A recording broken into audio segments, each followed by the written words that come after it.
The parents of a New Jersey man fatally run down in the Halloween terror ride along the Hudson River bike path are planning to file the first lawsuit in connection with the attack. Barbara and James Drake filed a notice of claim against the city and the state on Tuesday. Their son, Darren, 32, was among the 8 people killed by ISIS-loving suspect Sayfullo Saipov. The Drakes charged that the city was aware there were inadequate barriers and signage to prevent a car from barreling down the popular bike path. His parents are heartbroken, especially since this terrible tragedy was completely preventable, their attorney Rosemary Arnold said. The state is also cited in the notice because both the city and state have jurisdiction over the bike path.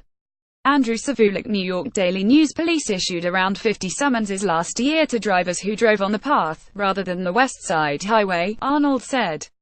Some of those motorists were drunk, she said. But most hadn't realized they were driving on a bike path because the signs were so inadequate, Arnold explained. Saipov, the papers noted, cased the area and drove by the Greenway in an Uber days before the attack. He knew in advance that he would have unfettered access to the plaintiff and other victims, Arnold said. The morning before he died, Drake, an avid cyclist, told his mother that he was disappointed because he was too busy at work to get a bike riding, according to Arnold. A cancelled appointment allowed Drake, who worked as a project manager at Moody's, to take a midday ride, putting him on course with Saipov, 29. Drake was pursuing a second master's degree when he was mowed down by Saipov in a truck rented from a Home Depot in New Jersey. 12 people were injured as Saipov sped down the path along the West Side Highway from Houston Street down to Chambers Street on the afternoon of October 31.